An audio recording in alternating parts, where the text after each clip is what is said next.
Hey guys, Game Views for Life here, and today we're going to be doing part 2 of the skinning guide and tutorial. Today we're going to be focusing on the base skin, and I know, it's a part 2 from me. Apparently I just can't do those with any form of, well, anything. But yes, today just going to give a brief update. Apology, life has been hitting hard and is kind of stabilized. This video was supposed to be out. I've already recorded it once in May of 2023, or not 2023, 2024. Sorry, trying to remember what year I actually did everything. But yes, I've already recorded it basically right after the other one. Um, Everything went bad. My computer died at one point. Other things died at one point. It was very, very, very chaotic. Now things have stabilized. I'm in a new house. Apologies, you're gonna hear the smoke detector, and my microphone is gonna be possibly staticky. I cannot do anything about that. Hopefully, I'll have it fixed. But anyways, today we're gonna be just taking the overall approach to making base skins. Is gonna be a bit more chaotic. I'm not a good teacher. I think there's probably better people that could have done this, but hey, everyone's been requesting part 2, and I wanted to do multiple parts. So, either way, we're going to pull up the pure ref. I had it open on a separate monitor. Here you see the 4 concepts from last time. Patterned has the details because I'm not doing patterning today, but these are kind of rough. They were rushed and such. That said, it should be noted that overall, not the worst. We're going to be improving upon these quite a bit in this, but we have our concepts. So we have everything we need. We're going to go into Substance Painter here in a second, but just note that since these concepts were made, I have improved quite a bit with what I do, so the final product is not going to look anything like these. Either way, let's open Substance Painter really quickly. Here we have our... this is the file I used last time. We have our Indominus. Let me spin it. It go wee. Get the lighting sorted. Ta-da. But yes, as you can see, we have a untextured Indominus Rex. And here is what it looked like when I was finished with it for the last tutorial time I recorded. It's not great. It's very rough. It is bare minimum, to be honest.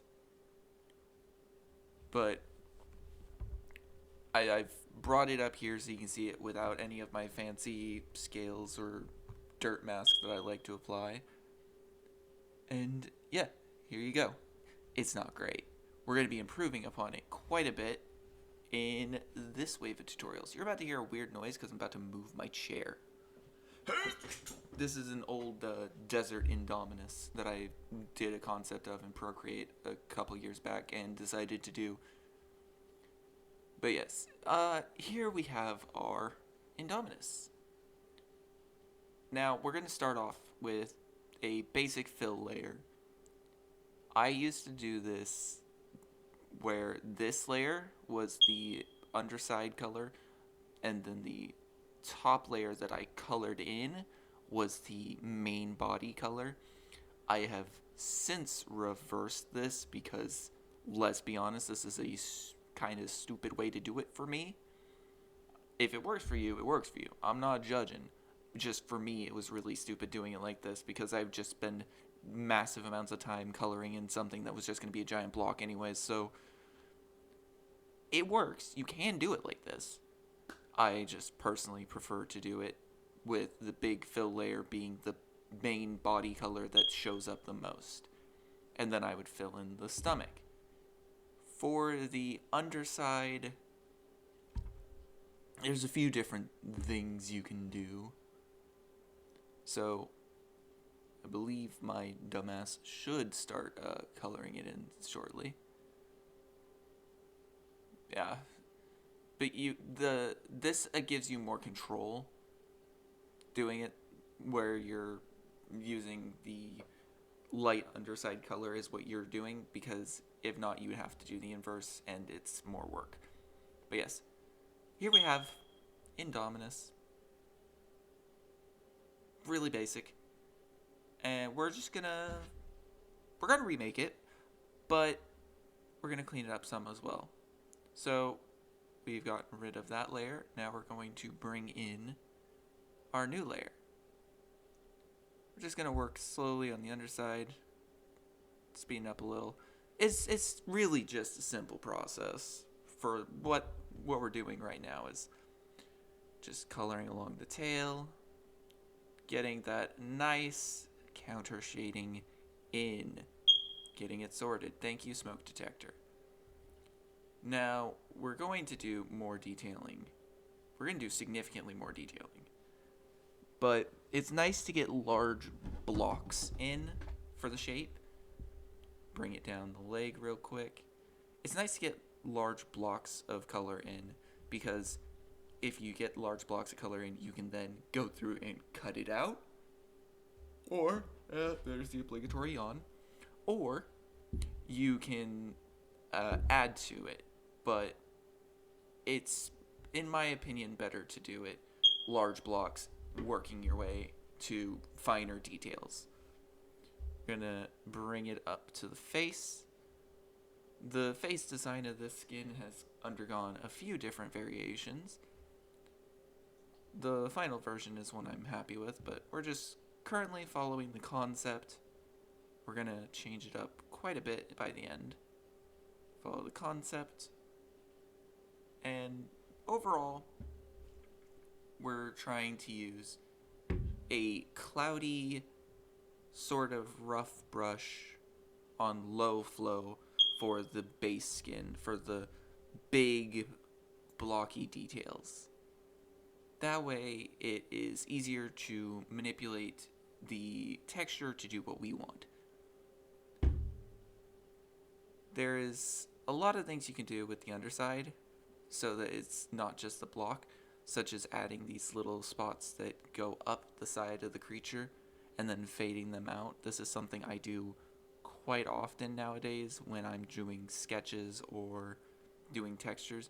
So as an example, the speed paints that you saw recently on the shorts, if you've seen those, I'm going to probably continue doing those, but it's just a way to get something for y'all. But yeah, just draw little spots, little specks. You don't have to do this manually. There's a lot of brushes that are giving similar effects that are more random if you're into that kind of look. I'm just for the sake of this example showing this. When it comes to brushes, I recommend there is a brush in the base substance painter called Mold, which is great. The Horse Brush Pack has the cow pattern, which I use a lot.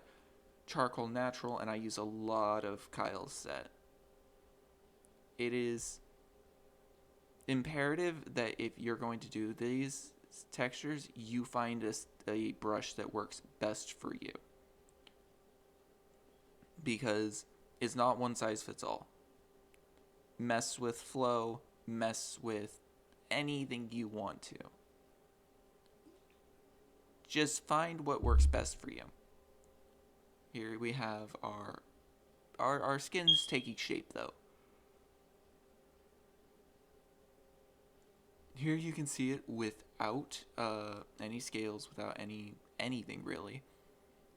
And you can see that that is already more detailed than it was before by a good margin. All we did was add a few spots roughly around, and it already looks a lot better than it did before. Small details, small imperfections can make or break designs, making them feel either too unnatural, too artificial, or making them feel like a living creature. A common thing I like to do with the legs, while you see me drawing here, is I like to do a sort of stippling effect. So small circles to form the stripe. It works out quite well. I use it in regular art as well as skinning. So overall, hi Desert Indom again. Overall, you're wanting to make a good base for your creature. In evolution, unless you're doing a film skin, you want to have a good foundation. Whether that's a ton of details or something really simple, that's up to you. Personally, I prefer a healthy mix of details, but also sort of blandness for the base skins. Some of the ones I've done have a lot of details. I think Yang Shuano had a ton of striping and such on the base skin, and then the pattern was just some spots on it. But then you have stuff like the Siach I did, which was overall just a jumble of browns and such, with a little bit of modeling here and there, and then the pattern was all that. But yes, here you can see me bringing the striping down the leg, up over the foot, just cleaning it up some. Our creatures, it's taken form. You can see that we've improved quite a substantial margin over the previous, and we have barely started. Tail obviously needs some work, so we'll get to that in a second. But the base skin is not typically going to be the most flashy thing. If you want it to be, go for it. If you don't want it to be, don't have to. It's not necessary. I will say, do what works best for you 50 times in this video probably, because doing what works best for you is how you're going to do the best work. Put in some research, obviously. Don't just look at a thing and go, I kind of want like this, and then don't do your research on how that typically looks, because if you put in the research, if you study what brushes work best for you, if you look at creature designs and aesthetics that work best for you, you're gonna do great work with these. Just maybe 10 minutes of concepting and 10 minutes of research is already going to give you a major advantage when it comes to how your texture is going to look.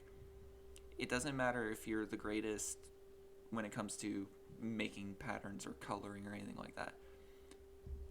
A lot of the things when it comes to Substance Painter, in my opinion, it comes down to the brushes. It comes down to your knowledge of how to use them, yes, but the brushes of Substance Painter are massive, massive helpers. I will possibly quickly throw up a image or two if I can find them on my computer, but if you can get the base skin looking good, healthy mix of modeling, small stripes, spots, speckling, if you can get that looking right using brushes that you find on Substance Painter that you like, or if you're using Blender, I don't know how brushes actually work on Blender. I was stuck using a circle and I hated it. My first skins were made in that. I made a set of Primeval skins back in 2020 for Evolution 1, which was a Primeval Dracorex and Primeval Giga, and it was bad. If possible, and you can use brushes like you can in Substance Painter, go for low flow, sort of cloudy, murky. If you have a cloud brush, that'll work great. But yes, we have our Indominus.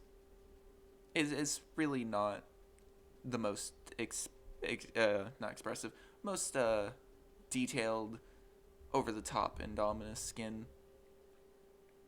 And there's obviously lots of things I could do differently here if I wanted to, and it wasn't for the sake of a tutorial. I could do speckling over the body by taking the splatter brush or a speckle brush, or take the Appaloosa brush from the horse pack.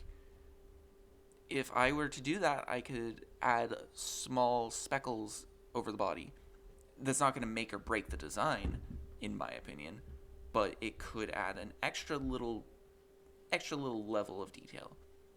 Probably most people aren't going to notice it, but it is something that just overall would help the creature. Personally, in my opinion, feel a little bit better. It's not going to make or break the design. It's just going to be a little help. But yes, you can see I've colored the underside of the hands with the new color for the arms, and it's looking fine. This right here, recolored to fit evolution, would be fine. It's not the greatest, not the worst, but we're gonna go through and we're gonna fix up the face now. And just what I like to do with the skull face type designs is I like to actually make the skull face design. Even if I'm gonna carve it out, I like to do skull face, leaving the fenestre, leaving the, I don't know the official term for the eye hole or the hole behind the eye. I'm not great with that kind of stuff. My scientific knowledge has dropped significantly since I was a kid. But I like to leave that area darker on most of my skins. So I'm a big fan of doing skull faces. As you can see here, I'm dropping a little bit. Underneath the fenestre, I'm cutting a little bit. It's not much, and there's a gap of the paler, but we're getting places. This is a solid skull face. Indominus suits it quite well. But we're going to zoom in and fix the underside of the jaw real quick. Just going to take a quick drink. I apologize. Here you can see I'm bringing some striping up, following the flow of the creature mostly. You can see I'm going between the osteoderms, the scutes. I'm going and just doing some speckling now. It started as stripes and then turned to speckles. And then I'm going to fade it out, obviously. But it's just small stuff like following the flow of creatures. I am a big fan of doing this right here, where I will take the underside and take it up over the shoulder, just because it is a design I think looks good. Is it going to be for everyone? Probably not. But this already looks wildly improved over the original concept. The original concept was 3 colors and barely anything to it. And then a single stripe for the pattern. So it's very much a matter of finding what works. Here, I believe we're going to showcase the mold brush. I think. Yeah. So this is where I'm adding some stronger counter shading. I'm adding a dark, messy layer above the base layer. It's going to cover a good chunk of the creature. The hands are going to be significantly darker, and the top of the head, I believe, I leave significantly darker along with the feet. Just overall, adding some variation in ways that I think would work best. At the end of the day, I am not a professional concept artist. I am not a game design, film design expert. I would love to be. I would love to do this stuff in films or for more games than I do. I'd love to do official designs, but I'm not great at it. My designs are But I've taken what I've learned from doing this for fun and have applied it through a lot of the evolution textures, the Primal Carnage textures, the Beast Bermuda textures. I've taken and just tried my best to compile and learn. I'm still learning. I've been doing this for 5 years now, but obviously I'm still learning. Here you can see I am now going through and just cleaning it up some more. Again, it's a lot of cleaning up. I apologize for rambling. It's just I don't remember the original things I said in the video. I am not a professional. But no, here you can see I've faded it out some. And now I'm going to make a new layer. Because if I remember correctly, now I show another thing you can do pattern-wise. And that is referencing designs in media that you like. Referencing creature designs that you like. If I remember correctly, this point is a thing that I like to do with creatures, and it's a pain to do if you do it right, is I love to do this design. I love to do the Jurassic World raptor style design with the legs, the arms. I believe I also do the side of the creature as well. It adds some design to it. It breaks up if your design is too, solid in your opinion, you want to break it up.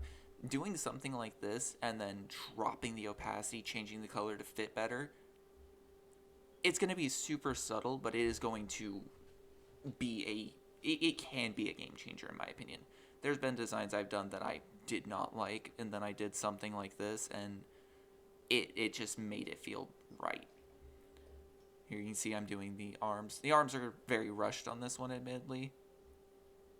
Like, earlier this year, might have been last year actually. It was either earlier this year or late December. I got to do a commission for raptors, for 2 raptors for Jurassic World Evolution 2. They were really fun to do, and this kind of patterning showed up frequently because it was the Jurassic World Evolution style raptor, but brought to Evolution 2. And it was made entirely from scratch. So, not one-to-one, obviously, but stuff like this is fun to do if you're doing it with, trying to be a perfectionist. It's going to suck. I am going to tell you that now. If you do something like these small stripes, like on this Indominus, I did bigger stripes, but I've done significantly smaller stripes than this. If you're going to do something like that and you're going to try to be a perfectionist with it, is going to suck. But if you just do these stripes for fun, they're really nice. They're simple. They're easy to do. Here you can see I've dropped the opacity and I've added a color that's more appropriate. And as you can see, it's such a minor thing, but that leg looks so much better. Another thing you can do is we're going to make a just black layer right now, real quick. You can do other designs. I reference the raptors from Jurassic World on this one a lot. You can do a design such as this, where you do spots, checkered patterning, and then a big blocky base. And overall, that will be a fun thing to do on the side of the creature. You can do it on legs and stuff. You can just... It's basically the body fading out into a checkered pattern. This is what is on the underside of the Raptor Squad Raptors. It's on the Jurassic World Dilophosaurus, I believe. It's a design that shows up frequently in paleo art. I think Julius Chitney has several pieces that have this effect. And just overall,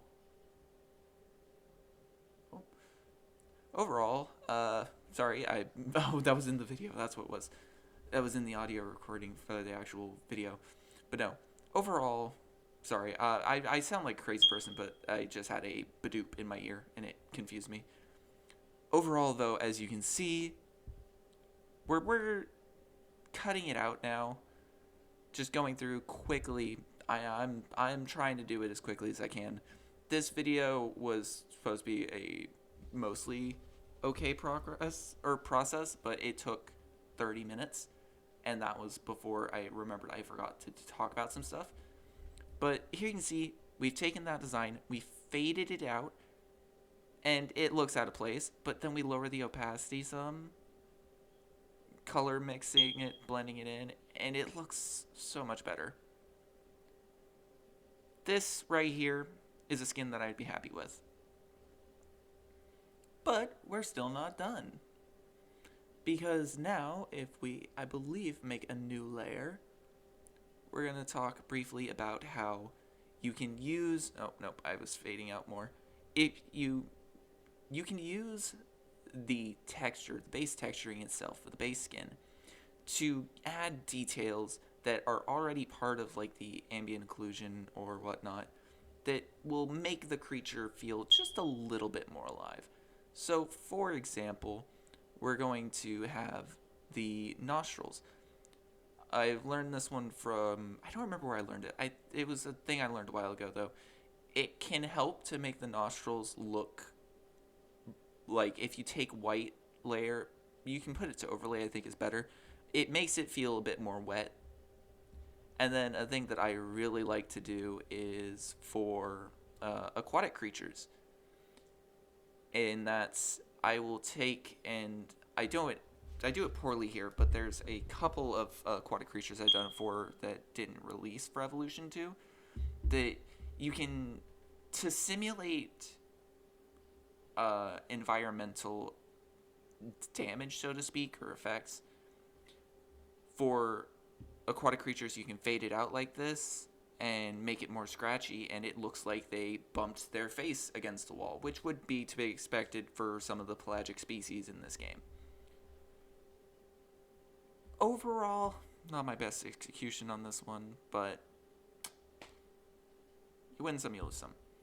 Another thing I like to do is I like to take and highlight ridges, like you can see I'm doing here. I'll highlight the ridges, I will highlight the spikes, crests. I will then go in and I'm gonna fade it out, obviously. This is rough looking right now, but I'll then go in, change the opacity, and I will make a new layer to simulate. There's already ambient occlusion in the game, but I will still simulate it myself by taking the fenestre, taking all of the funky face holes, making a black layer, filling it in, erasing it, changing opacity, and just it makes it feel more sunken in if that's the vibe you're going for. Now, obviously that's not everyone's thing, but I personally am a big fan of that. As you can see though, this is a skin that I would say is done. There's still some things we can do, such as the the horns, the eyes, or not the eyes, the horns, the quills, the nodules, the osteoderms. Those could be done differently, as you're about to see. In a skin like this, I would typically make them darker or lighter, because just overall, it helps flesh out the design. Obviously, if you're going to go through and get every raised scale, every larger raised scale, you're going to be there for a while, but it still can look nice. So as you can see, I'm starting on the tip of the snout. I accidentally switched over to the base color. I don't like to work in base color anymore. I used to love it, but now I kind of prefer working in material. I just changed the roughness because I don't like that. Yeah, realized there was no thing there, so I decided to just carry on. And if you wanted to, you could have this as just how it is. That said, I do believe I changed the opacity on this. But no, I would make the horns a lighter or darker color.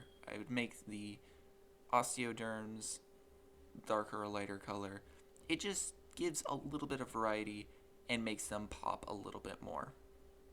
this is a bit too bright, and so I do tone it down. I can acknowledge this looks a bit funky, but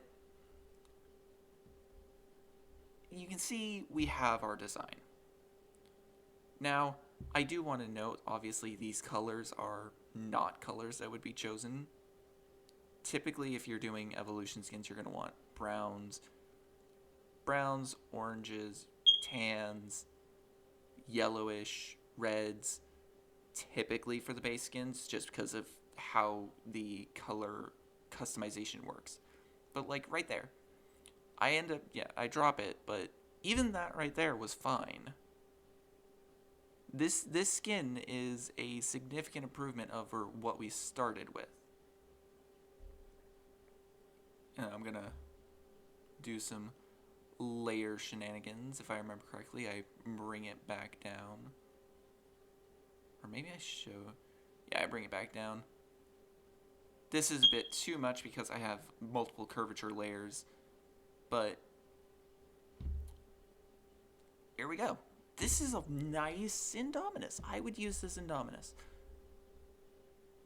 Obviously, I'm gonna brighten it because it's a bit too dark, but I like this. This is an interesting Indominus. Overall, this is what you're gonna want from a base skin. Small details that pay off in the long run, as well as your broader details that are the foundation for the smaller details. You're not doing a bunch of fancy patterning unless you're doing a film skin or you're doing a skin for another game. Do what you want, obviously. Just this is the general vibe that I go for with base skins. Obviously, this is the toned down version. I will be putting a time lapse immediately after this. That is the more asset-y version, I think is the term I use. Asset versus animal.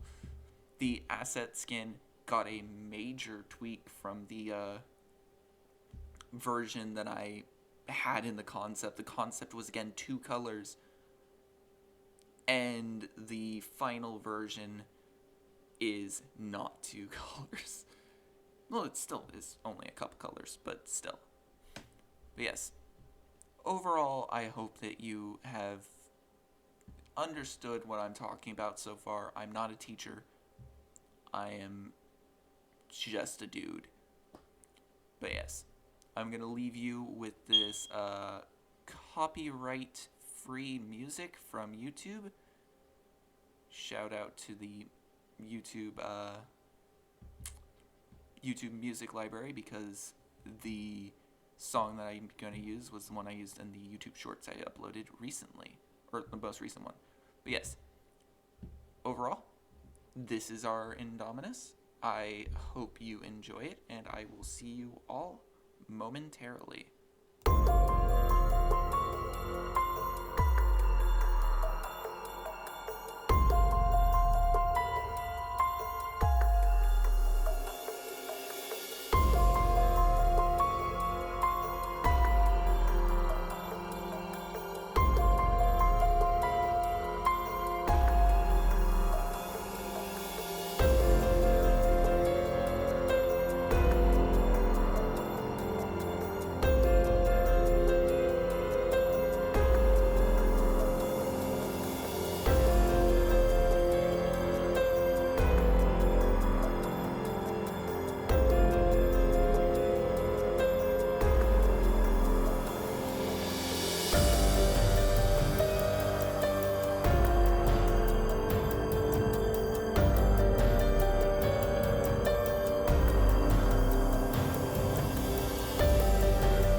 Okay, so there you have it.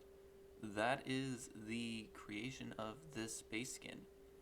As you can see, it is a bit more detailed, but also since I forgot, I'm going to quickly show this. I was stupid and forgot to mention things like this are part of what I wanted to talk about, is when you reference animals in real life and such, look at the small details as well as the large. So a design that I think is really good looking, especially on theropods, is this sort of design with a stripe from the eye fading into a lip design. It is reminiscent of several felids, if I remember correctly. It is a very commonly seen thing. I know that I tend to be referencing cheetahs when I do this, but as you can see, it is a beneficial design. So I tend to look towards reptiles, birds, amphibians, and fish, though for base skins you can obviously look towards mammals. Mammals might be better. I just personally am more of a reptile, amphibian, fish kind of guy. But yes, this is it. This is the asset version of the skin that I did. This is the original. This is from take one. This is from video recording one versus the one you just saw. As you can see, night and day difference. The concept was red and a beigey gray. I made it yellow because I felt yellow fit better, and it paid off in the end. Overall, I'm quite happy with it. But yes, part 2 happens, finally. Part 3 should be before March, hopefully. Might have audio recording issues. But yes, if you want to see more content like this, please do let me know. Maybe leave a like or subscribe. It is like 30 minutes into this video, so no one's probably going to see this part, but hey. We'll continue doing shorts content with time lapses of drawing, and maybe, just maybe, I'll remember to do time lapses of texturing. Unfortunately, Substance Painter doesn't have a time lapse feature like Clip Studio Paint does, but hey, you win some, you lose some. Either way, thank you all for giving me your time. Thank you all for being patient with me while I dealt with everything happening.